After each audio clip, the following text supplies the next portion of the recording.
Thank you for joining me here at 420 Colts Lane. I am your host, Nathan Lowry. This is week 3 and the 100th season of the NFL. Right now I'm just going to be discussing the Colts. Usually I throw in a little bit extra about some other teams or my thoughts on where the league is, some interesting stories. I'm actually going to be doing report cards for each of the divisions, so look for that. I'm hoping to get them all out tomorrow, but I don't know for sure. For now, let's talk some football. Let's talk some Colts football. This is week 3. We are now 2-1. With the first game, we lost to the Chargers in overtime. This was actually, in my opinion, a very big win for us against the Atlanta Falcons, who are not an awful team, although I'm not sure that they've lived up to past year's expectations this year. With that said, I am extremely happy about this win. Let's discuss a little bit about this game. We won 27-24. Our boy Obi-Wan Jacoby, a nickname that I heard from him that I absolutely love, and from now on I will be referring to him as Obi-Wan Jacoby. I love it. He went 28 of 37, 310 yards, 2 touchdowns and 0 interceptions. I think to date in the first 3 games he's only thrown 1 interception period. He definitely knows how to protect the ball. 310 yards is pretty exciting because I was a little worried that we would never see a game over 300 for him. Maybe not ever, but at least for now. They definitely seem to be using him in the past 2 games, they were using him more to kind of, 20-something passes, 200 yards, kind of lean on the running game a little bit. This game, he definitely went downfield a lot more. It was very impressive, to be honest with you. I'm very excited to see what Jacoby has in store for us going out throughout the rest of the season and also in the future. He definitely is reminiscent of, I've said it in another video, reminiscent of the way that they brought Brady into the league, or Ben Roethlisberger, for example, trying to get him a little more comfortable before they open it up. And you obviously know how those two ended up. They could throw the ball.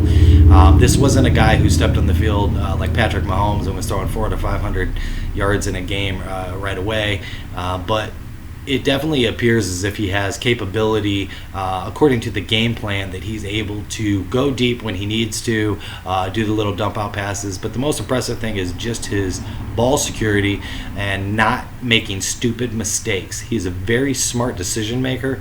I don't need him to be a Andrew Luck, to be honest with you. I don't need him to throw for 400 yards.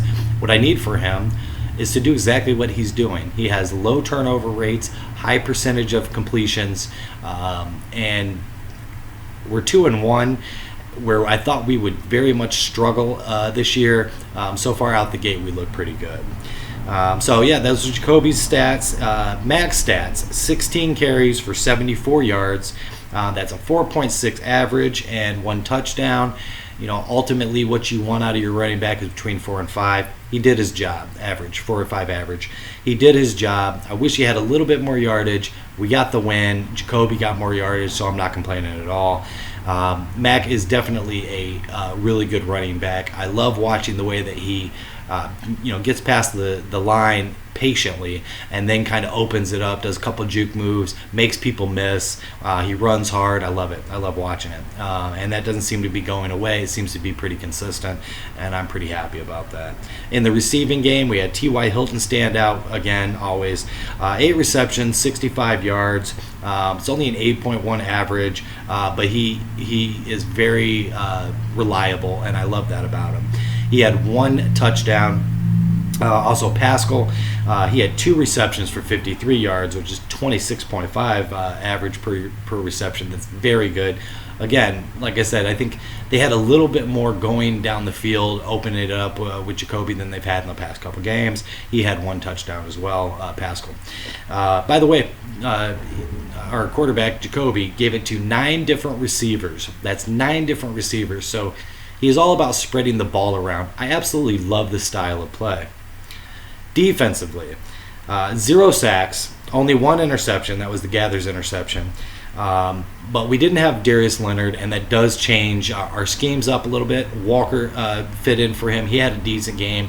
I want to say, I didn't write the stats down, but I wanted to say it was 11 solo tackles, no sacks, no interceptions, but he still played very well. I am very impressed with the Colts' ability to next man up. This is something that we haven't had in a long time, and that is depth. In the past, you're relying on your starters, Andrew Luck, T.Y. Hilton, just a handful of people to be playmakers because it needs to mask the deficiencies that we had at so many different positions, and definitely depth. If one of these people who most of the time weren't even superstars anyways, but serviceable players, one of them goes down, and then you just have huge holes all over the place. This doesn't seem to be the case with our team at the moment. It still needs work. There's no doubt about that, especially defensively. But it's really good to be able to see a guy like Leonard step out and have us still be able to at least stop enough to win the game, the offense. With that said, Matt Ryan was 29 of 34, 304 yards, 3 touchdowns, and an interception. He still had a really good game against us. We were able to pull out the victory, probably mostly because of that one interception, but it was beautiful from Gathers. Matt Ryan is a seasoned veteran. I'm not as high on him as some people are. I don't think he's as great as some people think he is. With that said, he's still a good quarterback, and he's going to put up yards against us. Again, our defense does need some help. Rushing, they had their top rusher was 16 carries, 88 yards, just 5.5 average. Again, our defense could do a better job of giving up some of this yardage, both in the passing game and the running game. But they seem to play very well as a team. It's kind of one of those mentalities of don't give up, and I love seeing it. So I'm really not disappointed at all with the play. I would like to see that defense get tightened down a little bit. I would like to see the offense pick it up a little bit, but really just notches on both ends. I love watching us play as a team. I love Frank Reich. This is week 3, and I mean, it's beautiful to see the game plans that they put into place, some of the decisions that he makes that ends up going well for him. When I get into my report cards, I will talk about some other coaches that leave me scratching my head. Frank Reich really doesn't do that. Very often he'll do something where you think like, oh, that's risky, and then it pays off because they seem to know what they're doing. They have a game plan. From top to bottom, we have such a solid team. There's a couple things that they mentioned during the game that I thought was fascinating. First, that Walker, he was donning 53, the jersey 53, during practice. These people love each other. This is such a good team as far as teammates are concerned, that they have respect for each other on that level to say, hey, you know what, 53, you on the injury list? I think it was a concussion, so hopefully obviously I think he's going to be back this week. But he donned his jersey in respect for him. That's how much they respect each other. It's awesome. Plus, I also heard some things about Brissett, Andrew Luck talking to Brissett after he's stepped away from the game, but he still sends a message and stuff. I just think the camaraderie in this locker room is just absolutely beautiful. And one of the things that our GM does very well is get character guys. We would never get an Antonio Brown. That just wouldn't happen. A lot of people were talking about trading for Jalen Ramsey. I don't think Jalen Ramsey is as bad as people make him out to be. I'm kind of one of those people that kind of jumped on him a little bit and said, man, this guy's a diva. He plays for a team. He wants to get away from it. I understand. But we wouldn't do that because of the fact that we are all about team. It's a team effort. This is not an individual effort, so it's beautiful. Anyways, I just wanted to get on here and share my thoughts for week 3, specifically about the Colts. Again, I am going to be putting out a couple videos, 6, for each division. I guess, why did I say 6? 8.